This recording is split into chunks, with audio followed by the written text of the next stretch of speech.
Hannes, we heard you on stage 12 and the motor certainly wasn't healthy. You lost a lot of time. Are you out of the rally at this stage? Yeah, we are. We just sorted the fuel pressure problems out on this one, and unlucky for us, the valve spring pulled over the retainer, and we're only on 3 cylinders. And if it wasn't that far still to go, I would have went on 3 cylinders, but it's too far, so we're pulling out. The Nissan's retirement means promotion for the field behind. Ian Duncan and Dave Williamson inherit second place.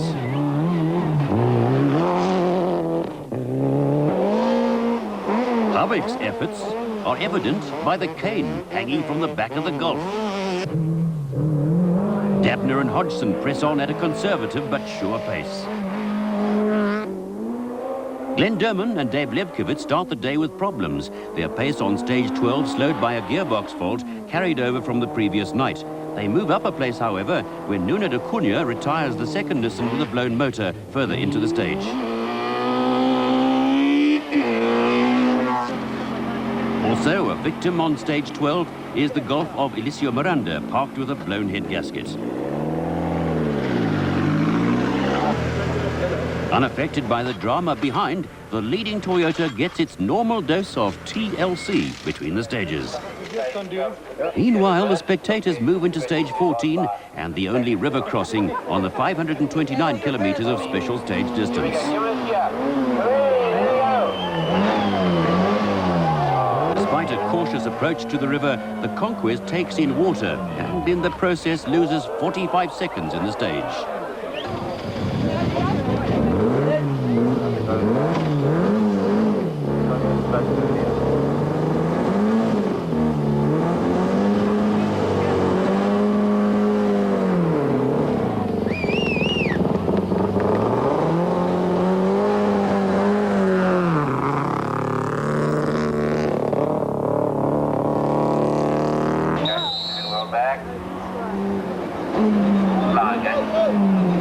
Ian Duncan throws caution to the wind and by hitting the water at speed uses the undercarriage skid plate to aquaplane the car over the crossing. Brady Dabner opts for the slow approach and gets through unscathed with just a second or two lost.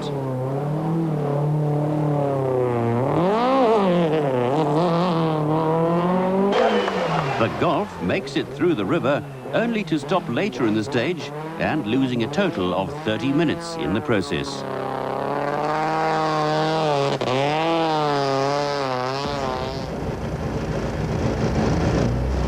Five, 4, 3, 2, 1. Duncan and Williamson posted the fastest times on stages 14 and 15.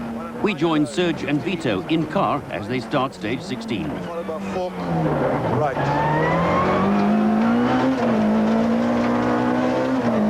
150, reverse left before culvert. 50, reverse left before culvert.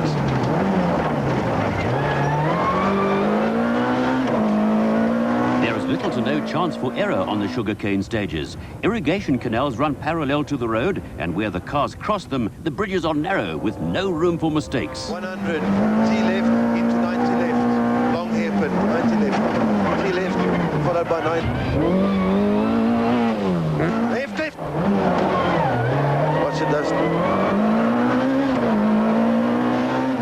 100, reverse right after Donga. The Kenyan crew keep a fast but steady pace, slower on average to Serge, but able to capitalize on the mistakes made by the South Africans.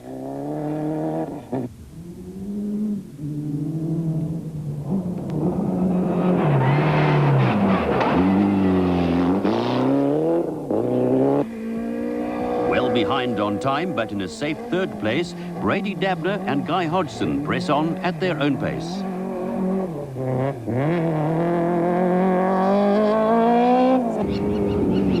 Blochberger and Bruver are up to fourth place, but a full 5 minutes behind Dabner and Hodgson. Terry Brand and Jeff Tyra are next on the road, but lie well down the field on the scoreboard.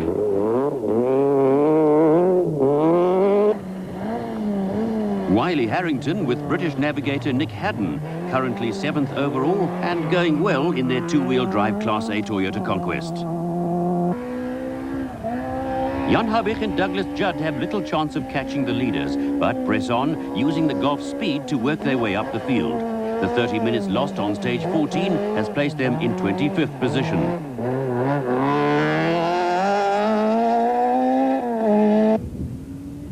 Cassie Coetzee and Richard Leek are still well placed overall. They remain the leaders of the Video Sport Off-Road Challenge within the event.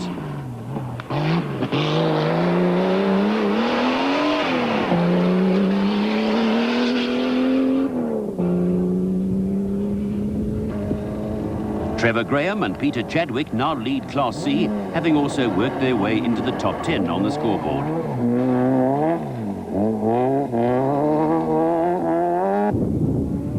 Driving with just third and fifth gears working, Glenn Derman and Dave Levkowitz press on towards the regroup at Umhlume, where repairs can be made to the Conquest.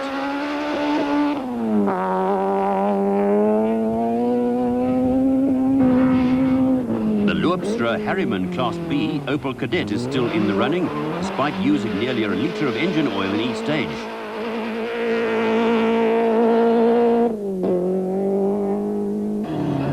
Leading Class B is the Fiat Uno Turbo of Paolo Piazzamusso and Mike Connolly.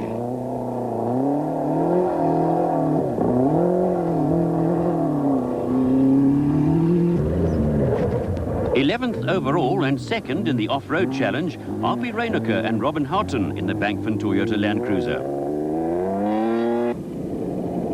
From Zimbabwe, James Browell and Peter Marsh in the turbocharged Mitsubishi L200 van. With 17 stages completed, the weary competitors look forward to a welcome break and a midday meal at the Umhlume Country Club. The teams are regrouped and scored at this point and will later depart in their standing order as per the score sheet.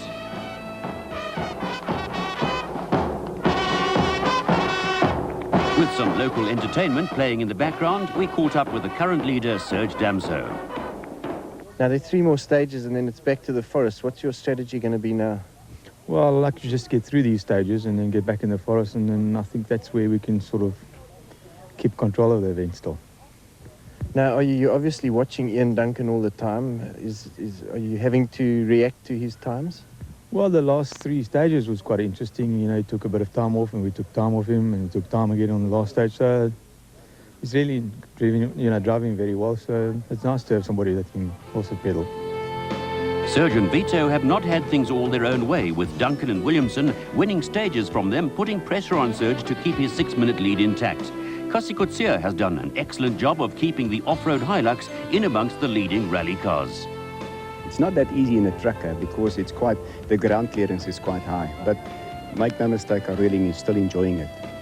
Now, I mean, we remember you years gone by as being a rallyist. Is it all coming back to you now? Yeah, no doubt about it.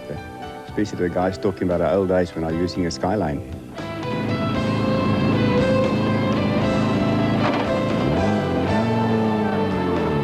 From the Umhlume regroup, the crews face 3 more stages in the cane fields before a long open section takes them back to the Usutu forest roads for a further 6 stages.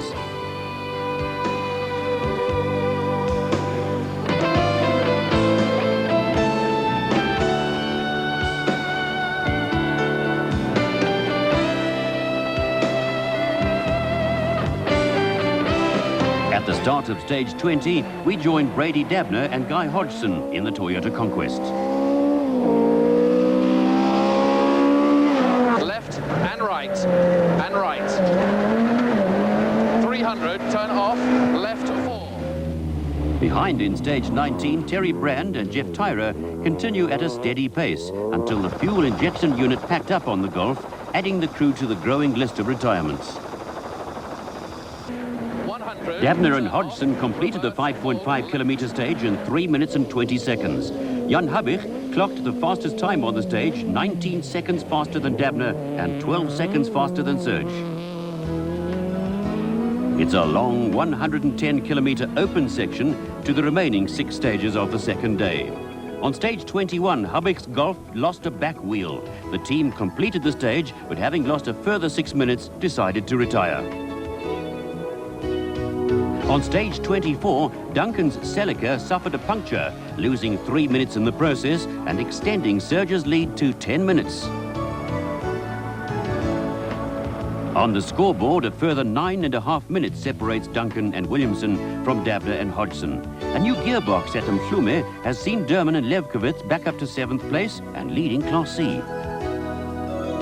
So with just 7 stages remaining on the second day, the 24th Castrol Rally was as good as over. Once again, this long, demanding event had succumbed to domination, and the remaining crews would start the final day intent on survival.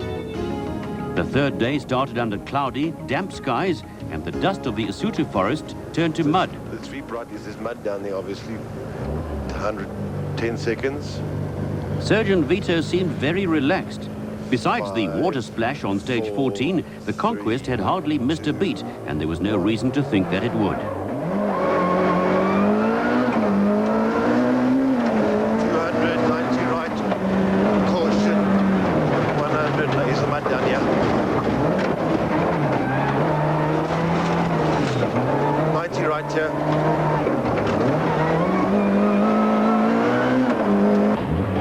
Sticking to a reasonable speed, Serge could keep command of the pace and thereby retain his 10-minute lead.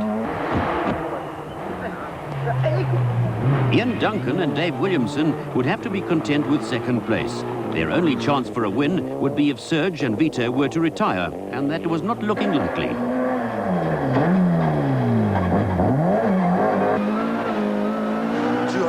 The muddy roads had the car sliding and stalling as they battled for traction, but the odd second won or lost by the leaders would have no effect on the results.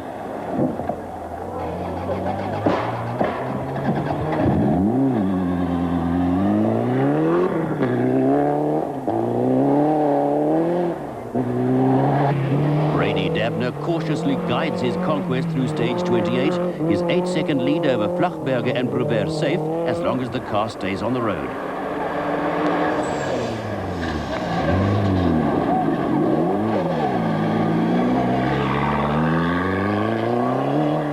Wiley Harrington and Nick Haddon were holding on to their 6th position, but behind them in the stage, Kasi Coetzee had his hands full, keeping the Toyota Hilux on the road.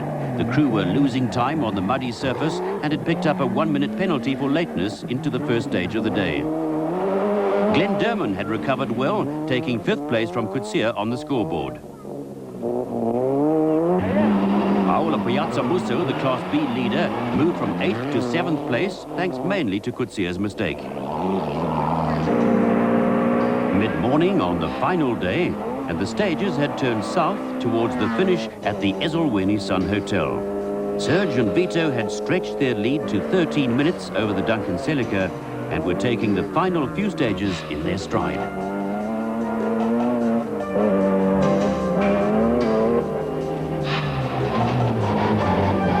The end of the final stage, and as always, the Toyota management are there to congratulate and share the moment with their victorious crew. I can't be more happy, and this Castrol, it's the first time for a long time we have had a clean run. We've always had some problems in coming from the back and driving like lunatic to make up sometimes. And actually it feels very good to finish the event without any problems. I think Serge had the view that he would attack the rally from a view that he'd understand what was happening around him and then make his decisions as he went along. And it was an incredibly pleasant event. It was under very little pressure, and it was amazing to have an event like this for such a long event and no troubles at all. The final scoreboard tells a story of complete domination on an event that in past years has been hard fought for. Serge's domination carries over into the championship with 3 wins out of 3 rallies run so far. Piazza Musso and Connolly took Class B honours, while Durman and Levkovitz won Class C. Class D went to 20th place Badenhorst and Pfeiffer. Coetzee and Leek won the off-road challenge.